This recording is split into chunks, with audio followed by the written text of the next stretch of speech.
Hi everybody, welcome to the second video in the series about why Princess Zelda is not a damsel in distress. And this video we're looking at the third and fourth games released in the Legend of Zelda series. They are A Link to the Past and Link's Awakening. In this video, to prove some of my points, I'm using some gameplay capture that is not mine. The links to all the videos I use in this video are in the description box below. Don't steal game footage. It's not cool. People deserve credit for putting in the work to capture and compile, especially on systems like Game Boy and Game Boy Color. So let's dive in. I want to start by addressing some criticisms I received of the past video. And this is part of the reason I pulled gameplay. Because one of the things the first one has nothing to do with gameplay. I was criticized for using too narrow a definition of damsel in distress. The narrow definition of damsel in distress is a feature, not a bug, of this analysis. An issue I have with claims like the damsel in distress trope paints women in a poor or weak light are precisely because the damsel in distress is such a broad trope. Every person on the planet needs help at some point in their lives. And if we send the message to women and girls that needing help is an act of gender treason, that's not healthy on multiple levels.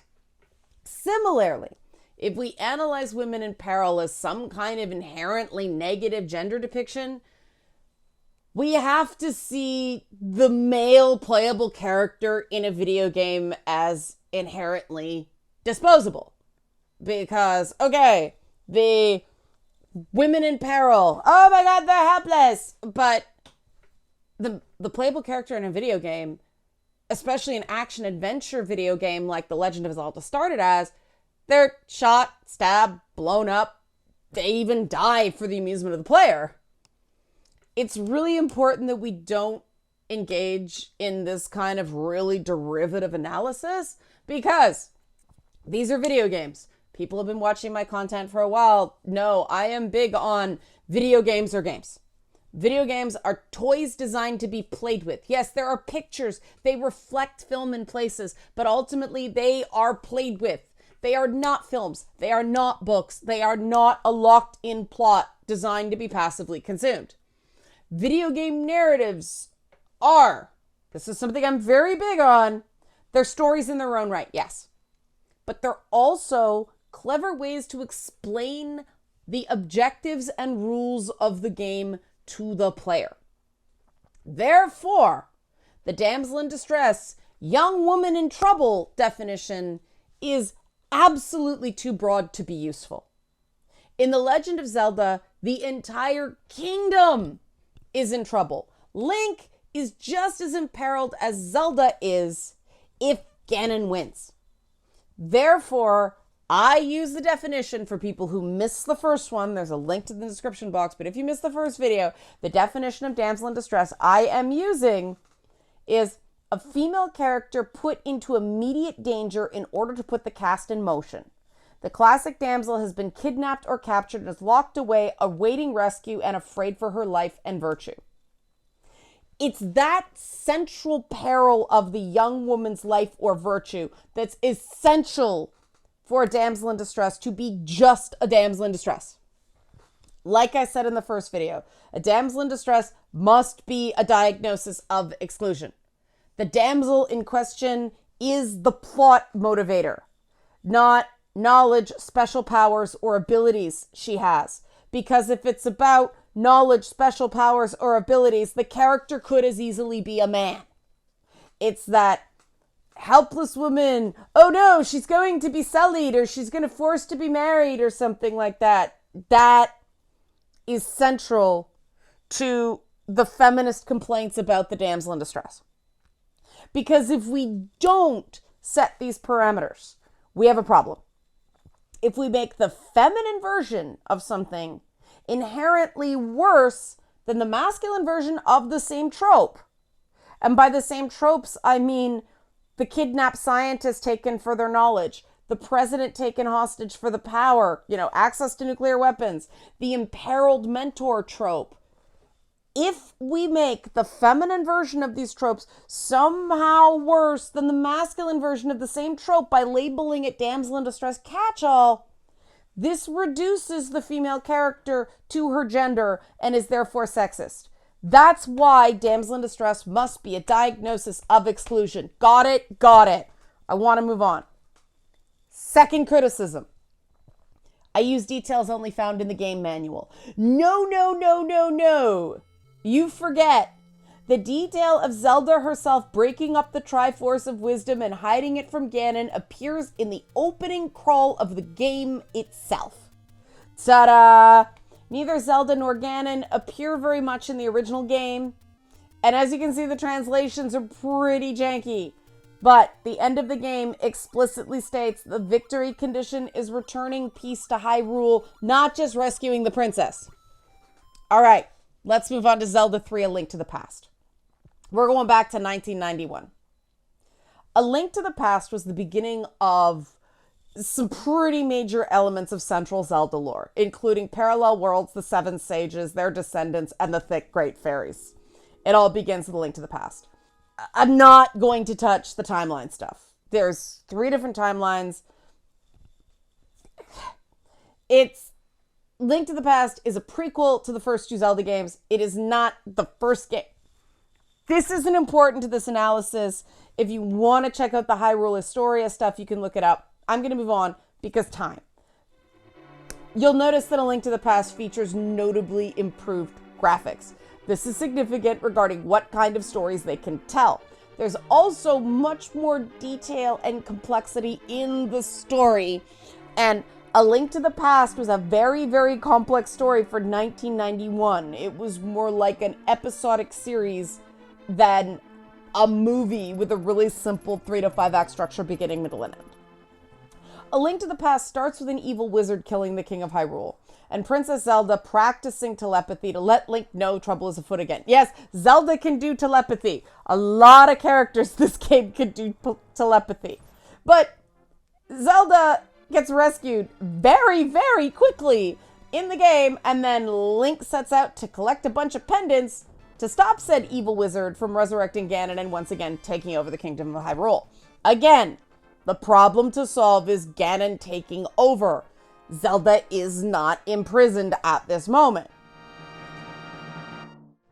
It gets more in favor of the damsel in distress side when we unveil the next part of the plot. An additional, I think it's 7 maidens in total, but 6 additional maidens have been kidnapped for a nefarious purpose. Link goes and unites the pendants, retrieves the Master Sword, and then Doom, good wizard, gets cacked, Zelda's abducted again. And the interesting thing is Link actually fails to rescue her. Dun dun dun. Link's therefore transported to the Dark World, and it's revealed that the 7 maidens are descendants of the 7 sages, and therefore have useful powers that Ganon is trying to use to open a portal between worlds. It's once again all about the Triforce and world domination. Ganon is not terribly interested in the maidens because they're maidens. He wants their power to open the portal.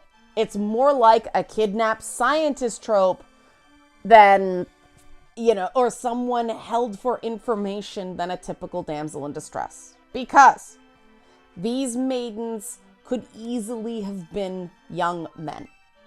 There's nothing about them that is specifically gender related. Or is there? A central element of the Legend of Zelda series is the interplay of forces and balance. You've got masculine and feminine balanced. Good and evil are also balanced. In A Link to the Past, it's clearly expressed that the way to defeat Ganon is to combine the powers of the knights, that Link is a descendant of, and the maidens, which are descendants of the ancient sages. So Link isn't rescuing Zelda because she's a helpless damsel in distress. Link is rescuing Zelda and the other maidens to use their combined power to stop Ganon. Ganon has zero interest in Zelda herself.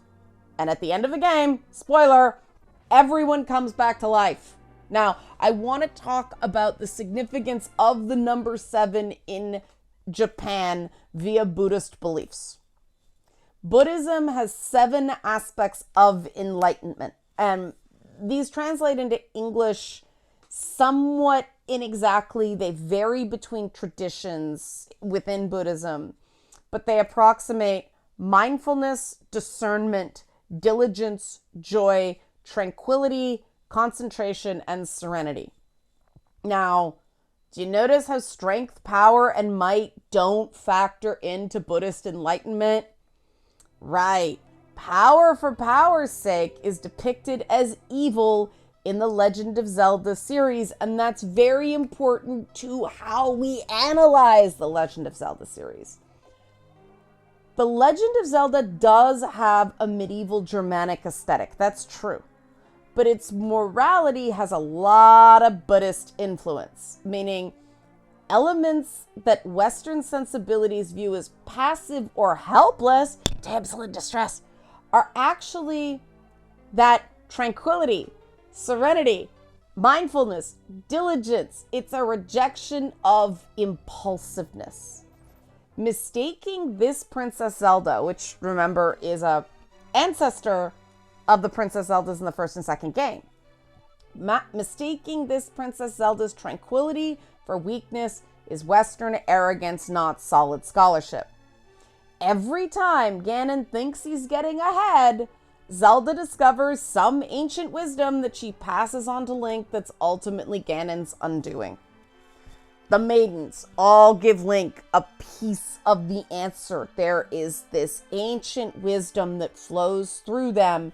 That is the significance, not their feminine virtues. This is important because now we're going to move on to the Confucian influence on Japanese culture. Because the Confucian elements emphasize social harmony and the belief that human beings are fundamentally good. That good as default state is important.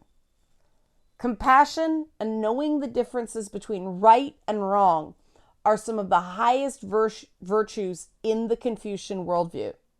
Stillness is not seen as less than action. So, Princess Zelda not doing much on screen does not make her less powerful than Link.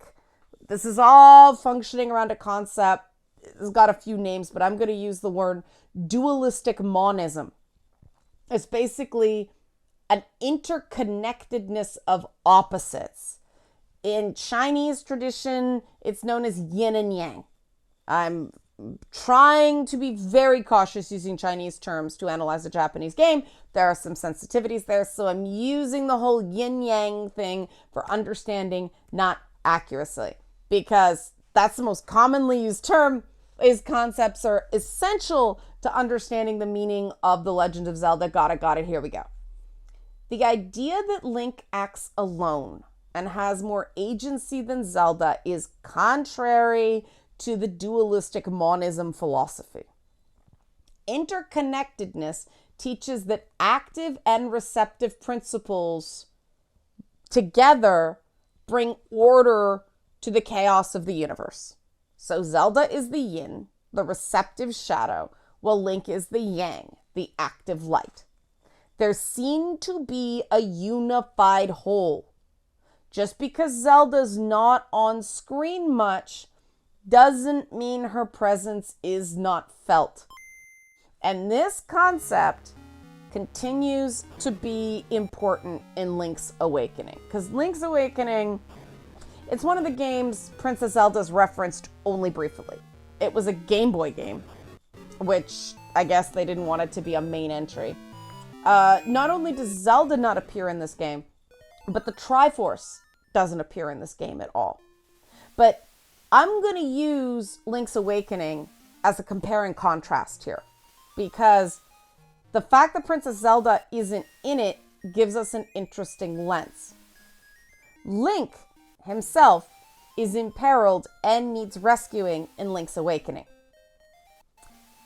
It's an interesting way of looking at the fact that when a male character is imperiled, it's treated by Western critics as a very different thing than when a female character is imperiled. And remember, that's one of my standards for is this sexist? Link's Awakening, believe it or not, was inspired by the show Twin Peaks. I freaking love Twin Peaks, so I'm like, all right, here we freaking go. I didn't know that until I did research for this video. Link's Awakening takes place entirely on an island called Koholint Island. Now, that's outside of Hyrule. Link's shipwrecked near the island, washed ashore, and is rescued by a village girl named Marin, who takes him to the house she shares with, I guess it's her father, but she patches him up, saves him. Hold up. Link had to be rescued? How degrading! How disempowering! What a shameful act of treason against masculinity! No, it's not treated like this, right? The rescue of a shipwrecked, car-wrecked, lost in the woods hero who's then patched up and sent on his way by an isolated family is an incredibly common trope. We could almost say it's an overused trope, which is really why the damsel in distress trope got into trouble in the first place. It was overused too much. It was a crutch.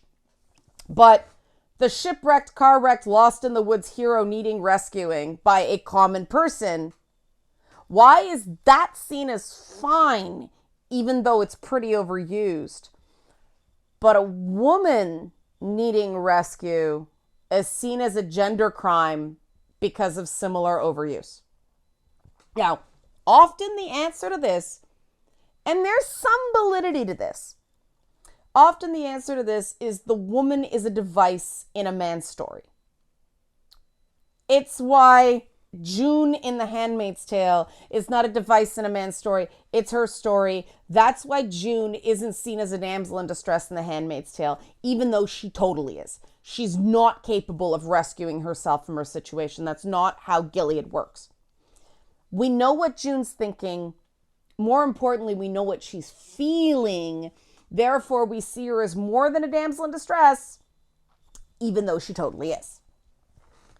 It's undeniable that June's confinement and mistreatment is completely about her fertility.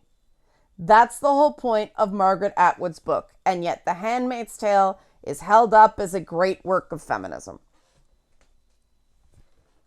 Move to Link. Do we really know how Link is feeling about anything in these early games? Not really. We know he's happy when he gets important items, but other than that, we really don't know what's going on in his mind in a standard Zelda game. The graphics weren't there. There couldn't be enough text. It was an avatar. He moved around. Link's Awakening is different. The entire game turns out to be a giant cope, okay? It's a fever dream in Link's mind while he floats helplessly on a raft in the sea after the shipwreck. We don't know how he actually gets rescued. The rescue from Marin is all a dream, essentially. The game makes a clear connection between Link's real-world plight that we don't find out until the end of the game and Marin's desire to be free of the island. Now, another writer that I talked to, his name's Steven. I'm giving him credit because he came up with this idea, not me.